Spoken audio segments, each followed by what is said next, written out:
Hello everyone. So we hope everyone is doing good. So இப்போ நீங்க வந்து ஃப்ரெஷரா முடிச்சுட்டு ஒரு 2 years எக்ஸ்பீரியன்ஸோட இப்போ உங்க மைண்ட்ல சவுதி ஒரு ஆப்ஷனா இருக்கும் இல்லையா? ஸோ இன்னொரு கண்ட்ரி நம்ம என்ன வைக்கலாம்? சப்போஸ் உங்களுக்கு சவுதி ஏதாவது ஒரு ரீசனால ரிஜெக்ட் ஆகுது அப்படின்னு வச்சுக்கோங்களேன். இல்ல சவுதியில வந்து ரெக்ரூட்மெண்ட் கம்மியாயிடுச்சு. ஸோ உங்களுக்கு வந்து அங்க போகிறதுக்கு விருப்பம் இல்லை. இல்ல அங்க அவங்களால அவங்க எடுக்கல அப்படின்ற பட்சத்துல இன்னொரு ஆப்ஷன் என்ன கண்ட்ரி வைக்கலாம் அப்படின்னு நீங்க கேட்டீங்கன்னா ஜெர்மனி. ஓகேங்களா? ஜெர்மனினையும் நீங்கள் ஒரு ஆப்ஷனா வைக்கலாம். பிகாஸ் ஜெர்மனில இப்போ ஹியூஜ் வேகன்சிஸ் போனிட்டு யூகே எல்லாம் വേക്കൻസീസ് എല്ലാം നിർത്തി വെച്ചിരിക്കുക അല്ലെ. USA ആയാലും ഇപ്പോൾ ഉള്ള ഇന്ത്യൻസിനെ തന്നെ അവർ പറഞ്ഞു വിടാൻ നോക്കുക.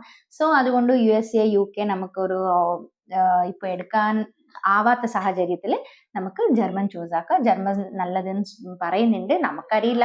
ബട്ട് ജർമ്മൻ നല്ലതെന്ന് പോയവരുടെ റിവ്യൂ ആവട്ടെ, യൂട്യൂബ്സിലാവട്ടെ എല്ലാം പോയ നമ്മ ഫ്രണ്ട്സ് ആവട്ടെ എല്ലാവരും പറയുന്നത് ജർമ്മൻ ഓക്കെ എന്നാണ്.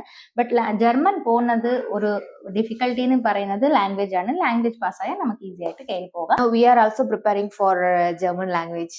ஓகேவா? இதுதான் ஒரு அப்டேட் இப்போதைக்கு. ஸோ நாங்கள் வந்து அப்கமிங் வீடியோஸில் உங்களுக்கு என்ன சேலரி, என்ன ரெக்ரூட்மெண்ட்ஸ் வேணும், ப்ராசஸ் எப்படி எல்லாமே டீட்டெயிலாக வீடியோ போடுறோம். உங்களுக்கு அதை பற்றின டீட்டெயில்ஸ் வேணும் அப்படின்னா மறக்காம கீழே கமெண்ட் பண்ணுங்க. அப்போ தான் நாங்கள் வந்து பேஸ்ட் ஆன் நீங்கள் என்ன கேட்குறீங்களோ அது பேஸ்ட் ஆன் நாங்கள் வந்து உங்களுக்காக வீடியோ போடுறோம். ஸோ இந்த வீடியோ உங்களுக்கு யூஸ்ஃபுல்லாக இருந்திருக்குன்னு நினைக்கிறோம். மறக்காம எங்கள் சேனலை சப்ஸ்கிரைப் பண்ணுங்க, லைக், ஷேர், கமெண்ட் எல்லாம் பண்ணுங்க. ஓகே, தேங்க்யூ ஃபார் வாட்சிங். Bye bye.